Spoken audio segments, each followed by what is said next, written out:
Hello, हाय, नमस्कार. मी काजल तुमचं आणखी एका नवीन ब्लॉगमध्ये अगदी मनापासून स्वागत करते. तर मंडळी, आज मला बनवायची आहे फणसाची भाजी. त्याची रेसिपी मी तुमच्यासोबत शेअर करणार आहे. मला आणि आहोंना खूप आवडते फणसाची भाजी. मुलांना काही एवढी विशेष आवडत नाही, पण त्यांच्यासाठी दुसरं काहीतरी बनवेल मी. तर आज मला बनवायची आहे फणसाची भाजी. त्याचीच रेसिपी मी तुमच्यासोबत शेअर करणार आहे. त्या अगोदर आता वाजले संध्याकाळचे 6. मला आता चहा ठेवायचा आहे. चहा वगैरे पिऊन मग मी फणसाच्या भाजीच्या तयारीला लागणार आहे.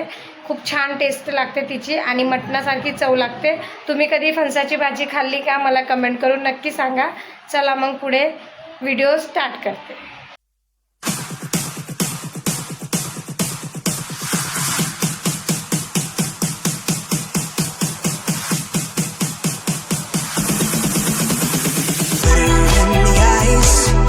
ठेवला मग अगोदर चहा वगैरे पिऊन लागली स्वयंपाकाला. हा आहे मसाल्याचा नवीन डब्बा.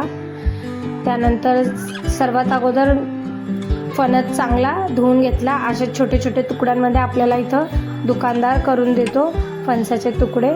नाहीतर तो घरी आणला तर त्याला कापायला खूप उशीर लागतो, कापवत नाही आपल्याकडून. त्यामुळे फणस चांगला धुवून घेतला आणि त्याला कुकरमध्ये टाकला. थोडंसं मीठ टाकलं, त्याला 2 शिट्ट्या लावून शिजवून घेतला आणि शिजवलेला फणस काढून घेतला. मग कढई ठेवली. कढईत तेल टाकलं आणि थोडा थोडा फणस टाकून त्याला चांगलं फ्राय करून घेतलं. चांगलं लाल जरक होईपर्यंत त्याला फ्राय करून घ्यायचं. 3 बॅचमध्ये तळला मी. कढईच्या कलरला थोडं इग्नोर करा, कारण ती खूप जुनी आहे आणि ती लोखंडाची असल्यामुळे तिचा उपयोग मी तळण्यासाठीच करते. 3 बॅचमध्ये मी फणस तळून घेतला थोडा थोडा टाकून.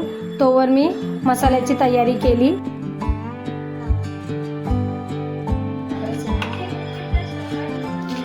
हे आहे खडे मसाले. खडे मसाल्यामध्ये तेजपत्ता, दालचिनी, चक्रीफूल आणि हे दगडफूल. ही आहे कोथिंबीर, आणखी कापायची मला. त्यानंतर हा आहे अद्रक लसणाची पेस्ट. त्यानंतर हे कांदे, टमाटर आणि हिरवी मिरची. हे शिजवलेलं फणस अगोदर तळून घेतलं. आता त्याची फोडणी करायची आहे. त्याच कढईमध्ये अगोदर मी तेल टाकून घेतलं. मग त्यात खडे मसाले टाकले. तेजपत्ता, चक्रीफूल, थोडंसं जिरं, असे सर्व खडे मसाले टाकून घेतले. मग त्यात अद्रक लसणाची पेस्ट टाकली. अद्रक लसणाची पेस्ट परतून झाल्यानंतर त्यात मी कांदे टाकले. कांदे पण चांगले तेलामध्ये फ्राय करून घेतले. अशा प्रकारे ही भाजी बनवली जाते. खूप छान लागते टेस्टला. त्याच्यानंतर लसण अद्रकची पेस्ट चांगली तयार झाल्यानंतर त्यामध्ये मी कांदे टाकले आणि कांदे वगैरे चांगले झाल्यानंतर त्यात मी टमाटर टाकले. लाल बुंद 2 पिकलेले असे टमाटर घेतले होते. स्वादानुसार त्यात मग मीठ टाकलं.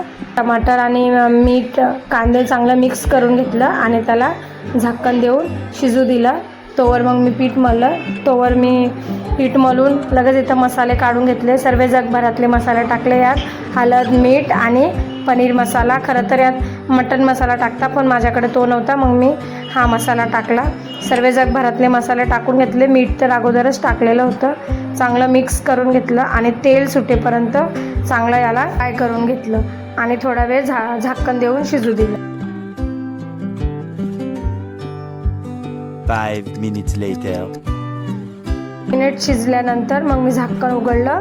मसाला चांगला चेक केला. मसाला चांगला शिजला होता. त्यात थोडं आणखी पाणी टाकलं आणि आणखी त्याला शिजवून घेतलं तेल चांगलं सुटेपर्यंत. तेल चांगलं सुटल्यावर म्हणजे 5-5 मिनिट करून 2दा त्याला शिजवून घेतलं चांगला, 10-15 मिनटं मसाला. त्यानंतर त्यात हे फणस टाकलं तळलेलं. त्याला खूप छान असं मिक्स केलं. मिक्स करून पण मसाला फणसाच्या तुकड्यांमध्ये गेला पाहिजे, म्हणून त्याला थोडा वेळ झाकून होऊ दिलं. त्यानंतर त्यात पाणी टाकलं गरम करून. सगळ्या प्रकारे फणसाची भाजी तयार झाली. त्यानंतर त्यात कोथिंबीर टाकला. आणखी 5-6 मिनटं त्या भाजीला, ग्रेव्हीला चांगली शिजवून घेतली. अशा प्रकारे फणसाची भाजी बनवली जाते. मुलांना आवडत नाही, पण मी मुलांसमोर काहीच ऑप्शन नाही ठेवला. म्हटलं हीच भाजी बनलेली, हीच खावा लागेल तुम्हाला. संध्याकाळी 7 वाजता असं आभार भरून आलं होतं आमच्या इथं पावसाचं. खूप छान वाटत होतं. अशा प्रकारे बाहेरचा मोसम होतो, छान वाटतं पाठीमागे बघितल्यावर. त्यानंतर मी फटाफट पीठ मळून घेतलेलंच होतं. पीठ चांगलं मुरलं. चपात्या करून घेतल्या.